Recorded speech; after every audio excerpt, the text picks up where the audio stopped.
Sister குஷி குஷியா இருக்கிறீங்களா? ஓம் சாந்தி brother. குஷி குஷியா இருக்கிறோம். ஓகே, நிறைய ஆன்மீக பதிவுகளே பார்க்கறதுனால மக்களை கொஞ்சம் ரிலாக்ஸ் பண்றதுக்காக இப்ப இதுலயும் ஆக்சுவலா ஆன்மீகம் வச்சுதான் நம்ம பேசுவோம். அது இல்லாம கிடையாது. விடாமுயற்சி, அஜித் அவர்கள் நடித்த விடாமுயற்சி பற்றி பேச போறோம். மெயினா இதை எடுத்துக்கிறதுக்கு முக்கியமான காரணம் என்ன அப்படின்னா, சமீப காலமாகவே ஹீரோக்களை வந்து ஒரு வில்லனை விட கொடூரமா காட்டுற இந்த டைம்ல உண்மையிலே நல்லவனாகவே அஜித்தை வந்து காட்டப்படுறாரு அப்படிங்கிறதுக்காக தான். ஸோ அதை பத்தி சொல்லுங்க சிஸ்டர். அஜித் ரொம்ப இந்த கலியுகத்தை கடைசிலயும் ரொம்ப அன்பான ஒரு பொறுமையான ஒரு நல்ல கணவனா நல்ல மனிதரா இருப்பாரு. ரொம்ப பணிவா, எந்த அலட்டமும் இல்லாம. மத்த படத்துல எல்லாம் ஹீரோன்னா உடனே ஒரு பந்தாவா காட்டுவாங்க இல்லையா, மாஸ் அதை காட்டி தானே ஆரம்பிப்பாங்க. அப்படிலாம் இல்லாம ஒரு சாதாரண மனுஷனா ஒரு நல்ல மனுஷரா இருக்கிற மாதிரி காட்டுறாங்க. ஆனா அது மக்களுக்கு கொஞ்சம் எதிர்பார்த்தது அளவு இல்லைன்னு நினைக்கிறேன். ஹீரோனா அந்த இது அலட்டா பந்தாவா அப்படி காட்டணும், மிருகம் ஆகிறதுக்கு தானே போறாங்க. ஒரு ஆரவாரமா காட்டணும் அப்படின்னு எதிர்பார்க்கறாங்க. அப்படி இல்லாம ஒரு ரியலிஸ்டிக்கா இருப்பாரு, நல்ல மனுஷரா காட்டுவாங்க. அவருக்கு ஒரு பிளாஷ்பேக்ல ஒரு 10 நிமிஷத்துல காமிச்சிருவாங்க எப்படி மேரேஜ் ஆச்சு. ஒரு லவ் மேரேஜ் ஷார்ட்டா காமிச்சிருவாங்க. மேரேஜ் ஆயிட்டு அப்ப யங்கா கொஞ்சம் காமிப்பாங்க. அதுக்கப்புறம் ஃபர்ஸ்ட் கன்சீவ் ஆகி மிஸ்கேரேஜ் ஆயிடுது. அதுக்கப்புறம் இனிமே குழந்தை உண்டாகாது அப்படின்னு டாக்டர் சொன்னதுக்கு அப்புறம் அவங்க அப்படியே ஒய்ஃப் த்ரிஷா வந்து கொஞ்சம் டவுன் ஆயிடுறாங்க. அப்படியே ஒரு விரக்தி நிலையில 2 பேருமே அப்படியே ஒரு 12 வருஷம் ஆயிடுது. ஒரே வீட்டுலதான் இருக்கிறாங்க. அமைதியா அன்பாதான் இருப்பாங்க. ஆனா தனித்தனியா மனசு விட்டு போனது மாதிரி ஈடுபாடு இல்லாம அப்படியே இருப்பாங்க. அவங்க வேலையை பார்த்துட்டு அப்படியே இருப்பாங்க. அப்புறம் ஒரு 12 வருஷம் ஆனதுக்கு அப்புறம் ஏதோ நான் ஒரு மெசேஜ் அனுப்பிச்சேன், வந்து ஸ்வீட்டம்னு உனக்கு அனுப்பிச்சிட்டேன், நீயும் ஒரு லவ் சிம்பிள் போட்ட எனக்கு பதில் அனுப்பிச்சிட்டேன், ஆனா அது உனக்கு இல்ல அப்படின்னு சொல்லுவாங்க. உடனே என்னாச்சு ஏன் அப்படின்னு கேட்டா, அது உனக்கு அப்படின்னு ஒய்ஃப் சொல்லுவாங்க, த்ரிஷா சொல்லுவாங்க. அது உனக்கு இல்ல, எனக்கு இன்னொரு அஃபேர் இருக்கு, நான் அதுக்கு அனுப்புனது உனக்கு மிஸ்டேக்கா வந்துருச்சு அப்படின்னு உடனே ஹஸ்பண்ட் கிட்டே சொல்றாங்க. அவரு வந்து ஓ அப்படியா அப்படின்னு கொஞ்சம் மனசுக்குள்ள வருத்தம் இருந்தாலும் சரி, உனக்கு இஷ்டம் இருந்தா ஓகேதான், நான் அதுக்காக நான் ஒண்ணும் இது பண்ண மாட்டேன், உனக்கு எது நிம்மதி சந்தோஷம் தரும் அது எனக்கு ஓகே தான் அப்படின்னு சொன்ன உடனே நம்ம ஒன்னா இனிமே இருக்க வேண்டாம், டைவர்ஸ் வாங்குவோம் அப்படின்னு சொல்லிட்டு, நான் அது வரைக்கும் அது கிடைக்கிற வரைக்கும் நான் அப்பா வீட்டுல இருக்கிறேன் அப்படின்னு சொல்லுவாங்க. சரின்னு இவர் கொண்டு போய் நானே உன்னை டிராப் பண்றேன், ஒரு 8 hours ஆகும். இவங்க இருக்கிறது எல்லாமே அஜர்பைஜான்ல, நம்ம நாட்டுல இல்ல, அவுட்டர்ல தான் குடியிருக்கிறாங்க. அந்த கேபிட்டல் பாக்குவோட அவுட்டர்ல தான் குடியிருக்கிறாங்க. நானே உன்னை கொண்டு போய் டிப்ளிஸ்னு ஒரு இடம், ஜார்ஜியாவோட கேபிட்டல், அங்கதான் அவங்க அப்பா வீடு இருக்கு.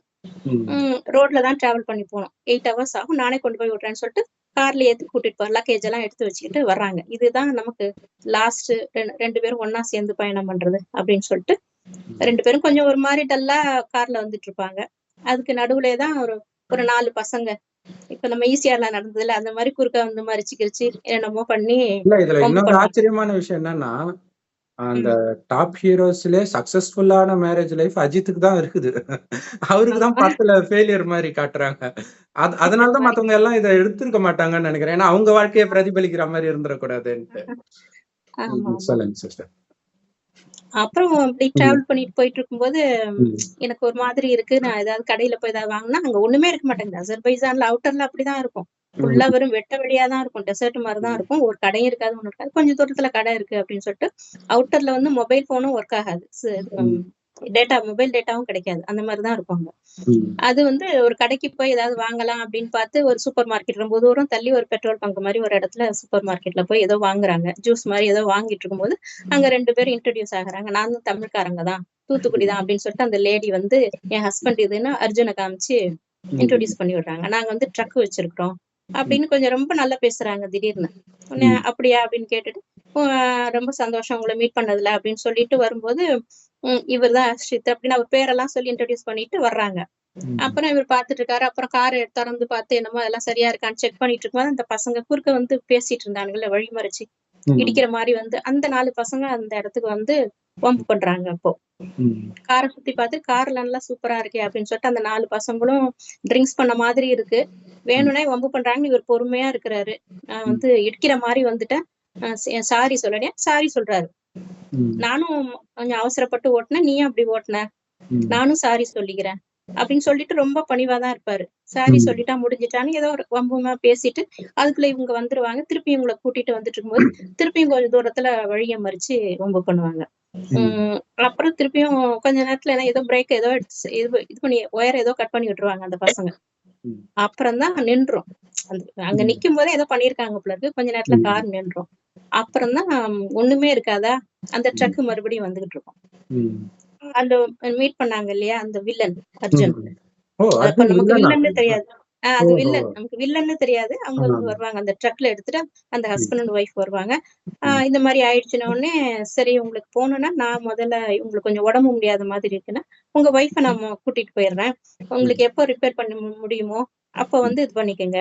இங்க வந்து நான் வேணா ஆள் அனுப்புறேன். எனக்கு இப்ப அவசரமா போகணும், லோடு எடுத்துட்டு போகணும் அப்படின்னு சொல்லிட்டு மெக்கானிக் மாதிரி அனுப்பிச்சு அதுக்கப்புறம் சரி பண்ணதுக்கு அப்புறம் நீங்க பொறுமையா வாங்க, இவங்கள முதல்ல கூட்டிட்டு போறேன் அப்படின்னு சொல்லிட்டு ஒரு இடத்துக்கு, ஒரு ஹோட்டல் மாதிரி ஒரு இடம் அங்க இருக்கும். அங்க நான் கூட்டிட்டு போய் விட்டுறேன். நீங்க வந்து அப்புறம் மீட் பண்ணிக்கங்க அப்படின்னு சொல்லி கூட்டிட்டு போறாங்க.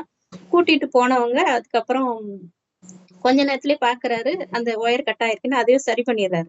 சரி பண்ணிட்டு ஒரு 1/2 hourல திருப்பியும் போகும்போது அந்த இடத்துல போய் பார்த்தா அவங்க இல்ல. அந்த ஹோட்டல்ல போய் விசாரிச்சு பார்த்தாலும் கிளப் மாதிரி இருக்குது, பில்லியார்ட்ஸ் கிளப் மாதிரி இருக்கு. அந்த மாதிரி ஒருத்தவங்க வரவே இல்லைன்னு சொல்றாங்க. அப்புறம் என்னாச்சு ஏதாச்சுன்னு பண்ணும்போது திருப்பி அங்கங்க சுத்தி முத்தி தேடிட்டே இருக்கும்போது அவர் வந்து அந்த ட்ரக்க பாக்குறாரு மறுபடியும் போய் பார்த்தா கண்டுக்காத மாதிரி, எனக்கும் உனக்கும் சம்பந்தமே இல்லாத மாதிரி அவர் இருக்காரு. நான் உன்னை பார்த்ததே இல்லையே அப்படிங்கிறாரு அர்ஜுன். என்ன சார் என் ஒய்ஃபை கூட்டிட்டு வந்தீங்களே அப்படி இப்படின்னு இவர் ரொம்ப அமைதியா பொறுமையா கேட்டுட்டே இருக்காரு. இல்லவே இல்லைன்னு சாதிக்கிறாரு. அப்ப அந்த டைம்ல ஒரு போலீஸ் இது மாதிரி ஒண்ணு வருது, கார் வருது. அது இந்த மாதிரி உடனே வழியை மறிச்சு சொல்றாரு, இந்த மாதிரி என் ஒய்ஃபை கூட்டிட்டு போனாங்க இல்லைங்கிறவன. இல்ல நீங்க எல்லாம் செக் பண்ணிக்கங்கன்னு ட்ரக் எல்லாம் திறந்து பார்த்தா ஒண்ணுமே இல்ல. இவர் என்னமோ உளறிட்டு இருக்காரு, எனக்கு இவருக்கு சம்பந்தமே இல்லை அப்படின்றாரு. போலீஸும் அவர் சொல்றதை நம்பிட்டு போயிடுறாங்க. இவரால என்ன பண்றேன்னு தெரியல, ஒண்ணுமே செய்ய முடியல இவரால. திருப்பியும் ட்ரக்க துரத்திட்டு போறாரு. அங்க ஹோட்டல்ல போய் ரொம்ப போராட்டமா இருக்குது. அப்புறம் கடைசியா ஒரு வழியா கண்டுபிடிக்கிறாரு, இந்த வில்லன்கள் குரூப் தான் கடத்திட்டு வந்திருக்குன்னு. ஒண்ணுத்த முறியடிச்சு அப்புறம் தான் ஃபைட் எல்லாம் ஆரம்பிக்குது இன்டர்வலுக்கு அப்புறம். அப்புறம் ஒரு வழியா கண்டுபிடிச்சு அந்த குரூப் என்னன்னா இந்த மாதிரி இன்னொரு அஃபேர் இருக்கிற லேடிஸ கண்டுபிடிச்சு அவங்கள வந்து கடத்திட்டு வந்துட்டு அந்த ஹஸ்பண்ட கொன்னுட்டு இந்த பொண்ணை வந்து பிளாஸ்டிக் சர்ஜரி பண்ணி முகத்தை மாத்தி இன்னொரு இடத்துக்கு வித்துறதான். இந்த மாதிரி வேலை பண்ணிட்டு இருக்கு. அது வந்து சைக்கோ கிரிமினல். அந்த சைக்கோ ஏன் இப்படி இருக்காங்கன்னா, அது ஒரு பிளாஷ்பேக் ஒரு 10 minutes காட்டுறாங்க. அந்த ஹஸ்பண்ட் அண்ட் ஒய்ஃபும் ஒரு சைக்கோ கிரிமினலா இருந்து மென்டல் ஹாஸ்பிட்டல்ல இருந்து தப்பிச்சு வந்தவங்க தான். இந்த மாதிரி வேலையை பண்ணிட்டு இருக்காங்க. மத்தபடி அந்த கண்ட்ரில வேற எந்த கிரிமினல் கேஸும் கிடையாதுன்னு இந்த போலீஸ் ஸ்டேஷன்ல எல்லாம் சொல்றாங்க. அந்த ஊரே அந்த மாதிரி அமைதியான ஊர் தான். இந்த மாதிரி ஆளுங்க இப்படி இருக்கிறாங்க. அதுக்கப்புறம் ஒரு வழியா ரொம்ப போராடி விடாமுயற்சியில இருந்து கண்டுபிடிச்சு அடி வாங்கி உதவாங்கி எப்படி வில்லன்கள் எல்லாத்தையும் காலி பண்ணி தீர்த்து கட்டிட்டு அதுக்கு நடுவுல இருக்கிற 2-3 பேர் வில்லன்களால அஃபெக்ட் ஆனவங்களையும் காப்பாத்தி விட்டுட்டு அமைதியா பொறுமையா வந்துட்டு அவங்க அப்பா வீட்டுல வந்து ஒப்படைக்கிறாரு.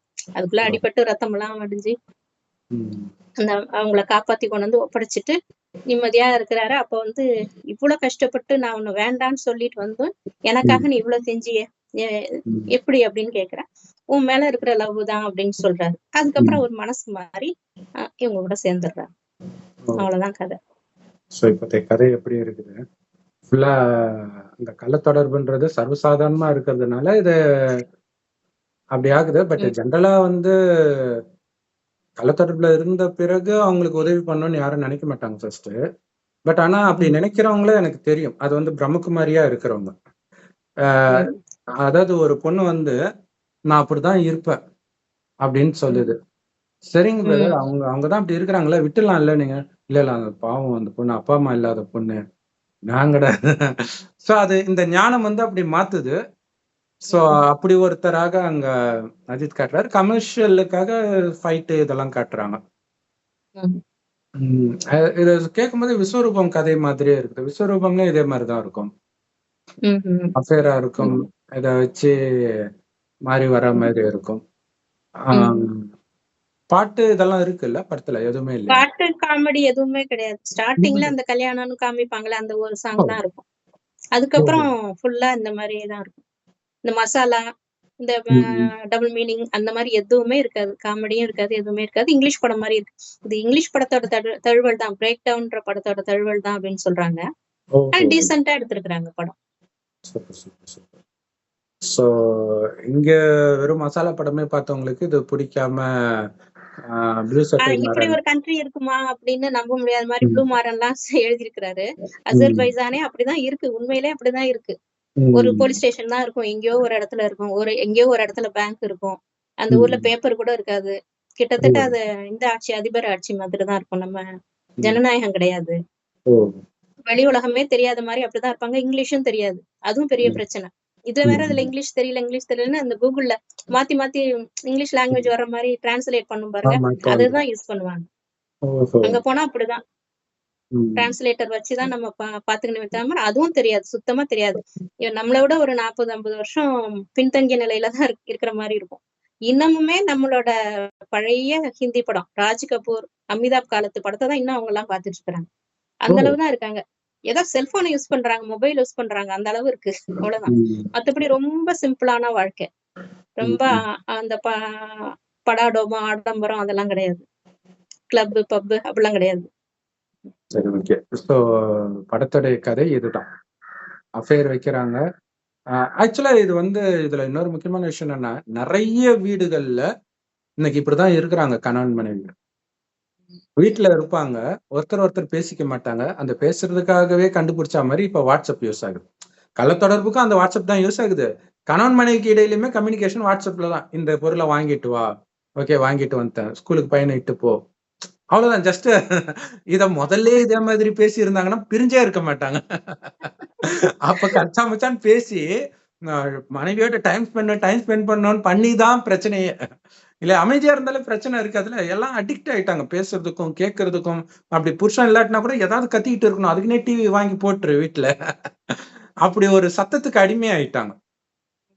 ஆனா அந்த சத்தம் ஒரு லெவலுக்கு மேல டார்ச்சர் ஆக்கிடும்.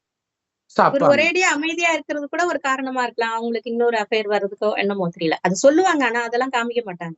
கண்டிப்பா. ஒருவேளை இப்படி தனித்தனியா ஒரே வீட்டுல இருக்கிறதுக்கு அப்பா வீட்டுல போய் இருக்கலாம் அப்படின்னு கூட அந்த ரீசனை சொல்லியிருக்கலாம். அப்படி ஒண்ணு இருக்கா இல்லையான்னு கூட தெரியாது. அப்ப கூட மாறி மாறி இந்த வில்லன்க நீ இந்த இன்னொரு அஃபேர் வச்சிருக்கனால உன்னை கொல்ல சொன்னா ஹஸ்பண்ட், அதே மாதிரி உன்னை ஒய்ஃப் தான் உன்னை கொல்ல சொன்னா அப்படிலாம் சொல்லும் போது அப்படிலாம் இருக்கவே இருக்காது, நான் நம்ப மாட்டேன் அப்படின்னு இவரும் சொல்வார். அந்த சைக்காலஜி எடுத்திருக்காங்க. அந்த 12 வருஷம் கூட இருந்திருக்கிறோம். அப்படி ஒரு டைப் கிடையாது. அஃபேர் வேணா இருந்திருக்கலாம், ஆனா என்ன கொல்ல சொல்ற அளவுக்கு மோசமான கிடையாது. அதே மாதிரி அவளும் சொல்லுவாங்க, என்ன கொல்ற அளவுக்கு எல்லாம் அவர் கிடையாது, அவரு ரொம்ப நல்ல மனிதர் அப்படின்னு தான் அவளும் சொல்லுவாங்க. அது தெரியும்ல ஒருத்தங்க குணம் எப்படி அப்படின்னு சொல்லிட்டு. செம சூப்பர்ல. அந்த கேப் இது ரொம்ப முக்கியமான விஷயம். ஏன்னா ராமாயணத்துல சீதையை கடத்திட்டு போன பிறகு ராவணன் ஒரு டெக்னிக்கை ட்ரை பண்ணுவான் சீதை மனதை கவர் பண்றதுக்காக. தங்க வைடூரியம் கொண்டுட்டு வருவான். உன்னை நான் மகாராஜாவா, சாரி நான் தான் 3 லோகத்தின் ராஜா, நீ என்ன கல்யாணம் பண்றேன்னா 3 லோகத்துக்கும் நீ தான் ராணி, அப்படி எல்லாம் ஆசை காட்டுவான். அவ ஏதோ ஒரு மூடனே இந்த மாதிரி வார்த்தையை தான் அவ பிரயோகப்படுத்துவா அவங்கிட்ட, துஷ்டனே அந்த மாதிரி. சோ அப்ப ஒரு தடவை என்ன சொல்லுவான் ராவணன், நீ என்னமோ அவன் நினைச்சிட்டு இருக்க, தேடி பாப்பான் பொண்டாட்டி இல்லைன்னா வேற யாராவது கல்யாணம் பண்ணிக்க போறான் அப்படின்னா. அப்ப அவ சொல்லுவா, என் ராமர் என்ன உன்ன மாதிரி நினைச்சியா, நீ பண்ற வேலையெல்லாம் அவரு சொல்ற. சோ இது என்னன்னா அந்த நிச்சய புத்தியை காட்டுறது. ஜென்ரலா அப்படி. ஏன்னா நிறைய பேரு எனக்கு தெரிஞ்சே யாரோ சொன்னாங்க, யாரோ ஒருத்தர் மிலிட்ரியில அந்த காலத்துல போன் எல்லாம் இருக்கிறதுக்கு முன்னாடி மிலிட்ரியில போயிட்டு வரவே இல்லை 2 வருஷம். சரி செத்துட்டாரு, அப்ப ஏதோ சண்டைலாம் நடந்துச்சு போல இருக்கு. தகவல் இல்லைன்னா செத்துட்டாங்கன்னு நினைச்சுக்கிட்டு, லெட்டர் எதுவுமே வரல, செத்துட்டாங்கன்னு நினைச்சிட்டு இந்த பொண்ணை கல்யாணம் பண்ணி வச்சுட்டாங்க வேற யாருக்கும். அதுக்கப்புறம் வராராம் அவரு. வந்த பிறகு அப்புறம் என்ன ஆச்சுன்னு தெரியல. ஏன்னா இவரும் இருக்காரு, இவங்களும் இருக்கிறாங்க, அந்த மாதிரி இருந்துச்சு. சோ இந்த மாதிரி ஒருத்தர் இல்லைன்னா உடனே இறந்த உடனே ஐயோ அவர் இல்லைன்னா எனக்கு வாழ்க்கையே இல்லைன்னுவாங்க. அடுத்த மாசம் பாத்தீங்கன்னா எனக்கு கல்யாணம் பிளஸ் பண்ணுங்கன்னுவாங்க. அந்த மாதிரி ஆயிடுச்சு இன்னைக்கு உலகம். அப்படி இருக்கும் பொழுது அந்த ஏன்னா இந்த இது ஆக்சுவலா அங்க ராவணனாக காட்டுறது நம்ம எல்லா வீடியோலும் சொல்லுவோம். ராவணன் ஒருத்தன் தனியே கிடையாது. காமம், கோபம், பற்று, பேராசை, அகங்காரம், இந்த 5 விகாரம் ஆணிடமும் இதே 5 விகாரம் பெண்ணிடம் இல்ல, இணைந்த ரூபம் தான் 10 தலை ராவணன். அவனுக்கு அடிமையா நாம இப்பதான் இருக்கிறோம். இப்பதான் ராவண ராஜ்யம். இப்ப ராவணனை அழித்தால்தான் இங்க ராமராஜ்யம் வரும். ஒரு கட்சியினால வராது, அது மனிதர்களால உருவாக்க முடியாது. அப்ப இந்த ராவணனை அழிக்கிறதுக்கு இறைவன் வரணும். இந்த 5000 வருட காலச்சக்கரத்தில் கடைசின்னு ஒரு வருடம் இதை பற்றிய ரகசியத்தை சொல்றார். முதல்ல நான் அது சொர்க்கமா படிச்சேன், இப்ப நரகம் ஆயிடுச்சு. சொர்க்கத்துல காமம், கோபம், பற்று, பேராசை, அகங்காரம்னா என்னன்னே தெரியாது. கணவனும் மனைவியும் நமக்கு ஒரு வாரிசு வேணும்னு நினைக்கும் போதுதான் குழந்தையே பிறக்கும், மற்றபடி காமத்தினால கிடையாது.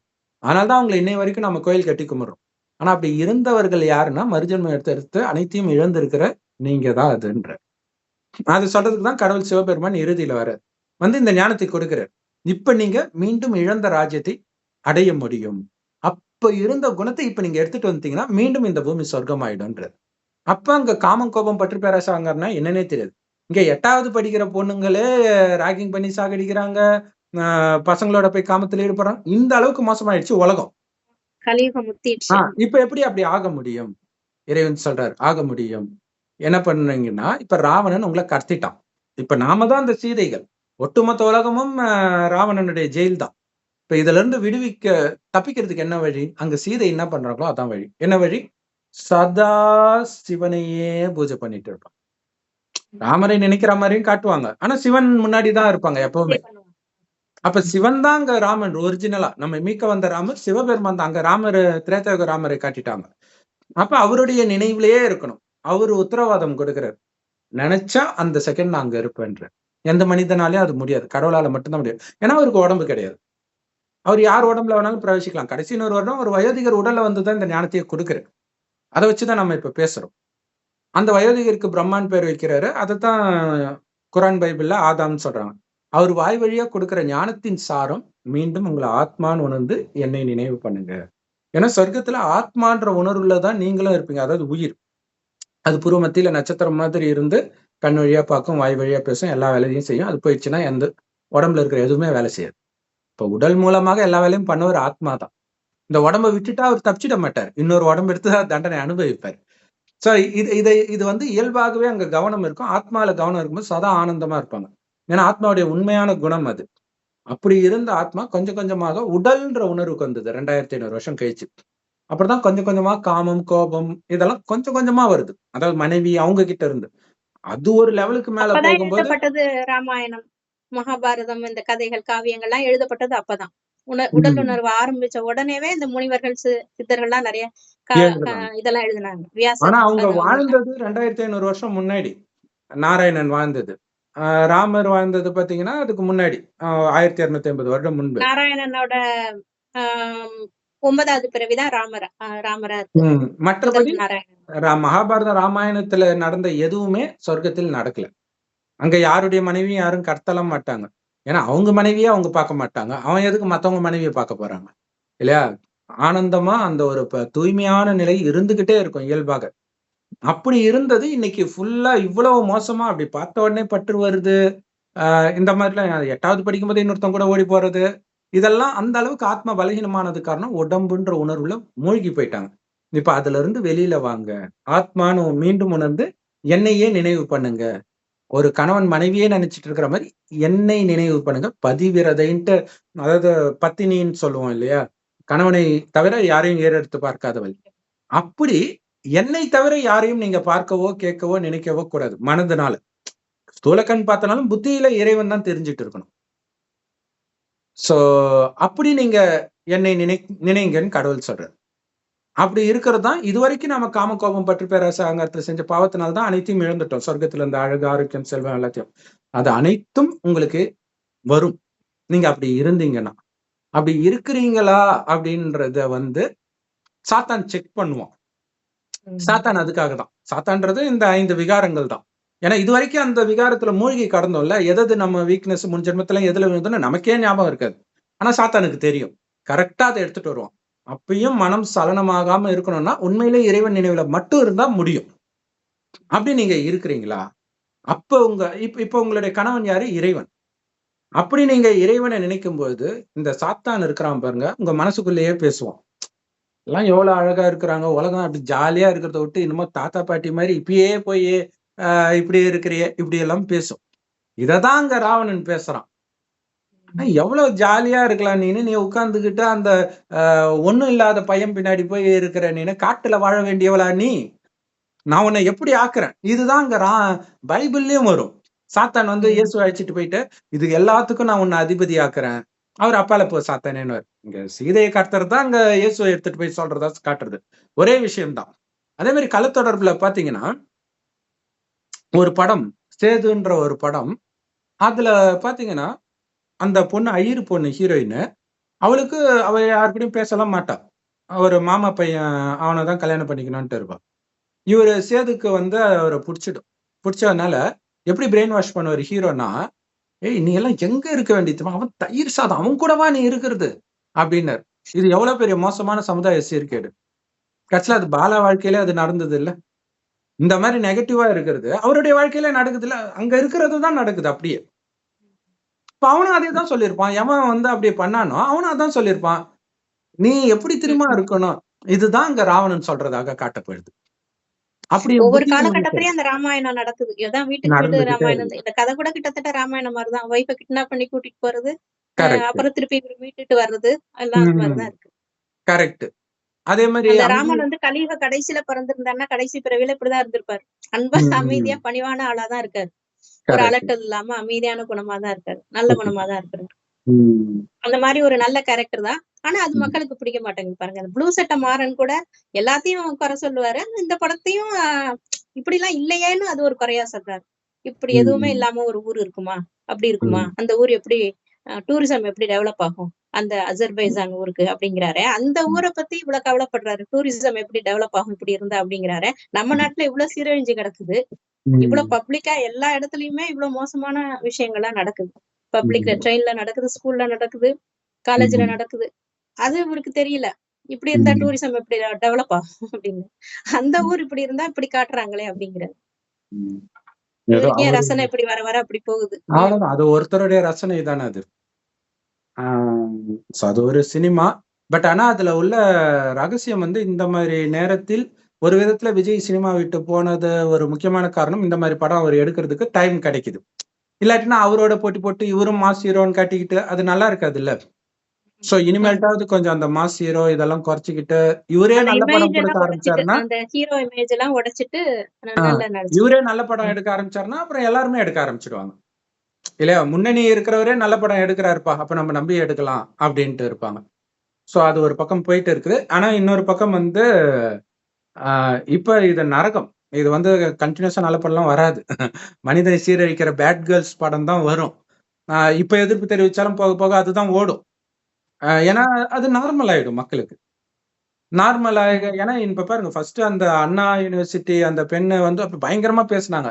அடுத்தடுத்து வர நியூஸ் எல்லாம் பார்க்கும்போது அது ஒண்ணுமே இல்லைன்ற மாதிரி ஆயிடுச்சு. அதோட பயங்கரமா வந்துகிட்டு இருக்கு. வந்துகிட்டே இருக்குது. சோ நாளுக்கு நாள் உலகம் மோசமா இருக்கும். இப்ப நீங்க கணவனாய் பிடிக்க வேண்டியது கடவுளை. அது பாதுகாப்பு. ஏன்னா இதுல இன்னொரு முக்கியமான விஷயம்னா இந்த படத்துல வந்து இவளை கடத்திட்டு போறாங்க. அந்த மாதிரி நபர்கள் நம்ம பக்கத்திலே வரமாட்டாங்க இறைவன் நினைவுல இருந்தா. இன்னொன்னு அது மாதிரி உங்க குழந்தைங்களுக்கு நீங்க சொல்லி வளர்த்துட்டீங்க, இறைவனை நீ நினைச்சுக்கிட்டே இருந்தாலே உனக்கு எதுவுமே ஆகாது, கூப்பிட்ட மாத்திரத்துல அவர் வருவாரு அப்படின்லாம் நீங்க சொல்லி அந்த குழந்தையும் 100% நம்ப ஆரம்பிச்சிருச்சுன்னா, ஒருவேளை அந்த குழந்தை உங்களை விட்டு எங்கேயாவது போகுது, கல்யாணம் பண்ணி வைக்கிறீங்க அல்லது எங்கேயோ போகுதுன்னா கூட நீங்க கவலைப்பட வேண்டாம். ஏன்னா அந்த விஷயம் வந்து மகாபாரத யுத்தத்துல இருக்கும். அர்ஜுனன் எங்கன்னு எல்லாரும் தேடுவாங்க. அர்ஜுனனை வந்து இந்த ஜெயத்ரதன் அப்படியே அலைக்கழிக்கிறதுக்கு இட்டுட்டு போயிடுவோம். துரியோதனன் சொல்லியிருப்பான். ஏன்னா அர்ஜுனன் இருந்தா தர்மரை வெல்ல முடியல, அவனை அப்படியே அந்த பக்கம் அழைச்சிட்டு போன்ட்டு. அப்ப அர்ஜுனன் எங்கன்னு கேட்கும்போது எல்லாரும் சொல்ற ஒரே வார்த்தை, அர்ஜுனனை பத்தி கவலைப்பட தேவையில்ல. ஏன்னா அர்ஜுனன் கிருஷ்ணரோட இருக்கிறான். கிருஷ்ணர் இருக்கிற இடத்துல வெற்றி நிச்சயிக்கப்பட்டது. அதனால கவலைப்பட தேவையில்ல. சோ இப்போத்தைய விஷயம் இது. சோ உங்க குழந்தைய வந்து 24 மணி நேரம் உங்களால பாதுகாக்க முடியுமா? எத்தனை பெண் குழந்தைங்க இறக்குறாங்க இப்ப பாத்துக்கிட்டே இருக்கிறோம். அதாவது இப்ப எந்த இடத்துலலாம் பாலியல் குற்றம் நடக்குதோ அந்த ஸ்கூல் எல்லாம் மூடுனா எல்லா ஸ்கூலையும் மூட வேண்டிய நிலைமை வந்துரும் போல இருக்குது. தினம் ஒரு ஸ்கூல் வந்துகிட்டே இருக்குது. சோ அப்ப அந்த பாதுகாப்பு நீங்க என்ன ஸ்கூலுக்குள்ளேயே போய் உட்கார்ந்துகிட்டு இருக்க முடியுமா? இல்லையா? சோ அப்ப இறைவனை நினைக்க கத்துக் கொடுங்க. இப்ப முஸ்லிம்கள் பாத்தீங்கன்னா அந்த ஸ்கூலுக்கு அனுப்புறதுக்கு முன்னாடி குர்ஆன் ஸ்கூலுக்கு அனுப்புவாங்க. ஆனால் இங்க இது வந்து கடவுள் எல்லாருக்கும் பொதுவானது. இங்க ஜஸ்ட் நீங்க நினைக்க தான் போறீங்க. வேற எந்த மதத்து அந்த நினைவே நமக்கு ஒரு பாதுகாப்பு கவசம் மாதிரி இருக்கும். நம்மள அது நமக்கு பார்க்கும்போது தெரியும். அடுத்தவங்களுக்கு இவ்வளவு நெருங்கணுங்கிற எண்ணம் வராது. அந்த குழந்தையும் இப்ப இருக்கிற குழந்தைங்க எல்லாம் வந்து குழந்தைங்களை கண்ட்ரோல் பண்ண முடியலன்றது பெரிய கம்ப்ளைண்டா இருக்கு பேரண்ட்ஸ் கிட்ட. அப்படி இறைவன் நினைவுல இருக்கும்போது அது அது அது தனக்குள்ளே திருப்தியா இருக்கும். திருப்தி இல்லாதனால தான் இது அதுன்னு நோண்டிக்கிட்டு போனை நோண்டுறது, அது பண்றது, சில சமயம் அப்படியே தப்பா போயிடுறது, இதெல்லாம் நடக்குது. சோ எந்த அளவுக்கு சின்ன வயசுலயே குழந்தைங்களுக்கு இதை நீங்க கொடுக்குறீங்களோ அந்த அளவுக்கு தான் பின்னாடி அது உங்க கட்டுப்பாட்டுல இருக்கும். சின்ன வயசுல விட்டீங்கன்னா அதுக்கப்புறம் நீங்க சொன்னா அம்மா நீ வந்து ஏதோ ஒண்ணு சொல்லுவாங்க பூமர் பூமர்ன்றுவாங்க. அப்ப ஒண்ணுமே பண்ண முடியாது அதுக்கப்புறம். ரொம்ப பாவம். சோ உங்களுடைய பாதுகாப்பு இறைவனுடைய நினைவுல இருக்குது. இறைவன் கொடுக்கிற ஞானம். அவர் மட்டும் தான் நம்மள வழி நடத்த முடியும். ஏன்னா இப்ப இதுல ஒரு நல்ல மெசேஜ் சொன்னா கூட அதுலயும் மசாலா ஃபைட் எல்லாம் கலந்து தான் கொடுக்க வேண்டியதா இருக்குது. இல்லையா? ஆனா இங்க அப்படி கிடையாது. ஸ்ட்ரெயிட்டா இறைவன் இதுதான் சரி, இதுதான் தப்பு அப்படிங்கறத இறைவன் கைட் பண்றார். சோ எல்லா பிரம்மகுமாரிகள் ராஜயோக தியான நிலையத்திலும் இந்த ஞானம் கிடைக்குது. சாரம் இவ்வளவுதான். உங்களை ஆத்மான்னு வந்து பரமாத்மா நினைவு பண்ணிக்கிட்டே இருக்கணும். வேற எதுவுமே கிடையாது.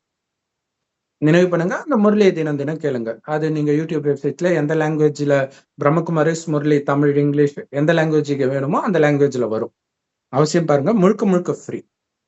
ஓம் சாந்தி. இப்ப இந்த நமக்குள்ள இருக்கிற ராவணன் 2500 வருஷம் உள்ள பூந்துட்டு இருக்கிறவனை துரத்துறது சாதாரண விஷயம் இல்ல.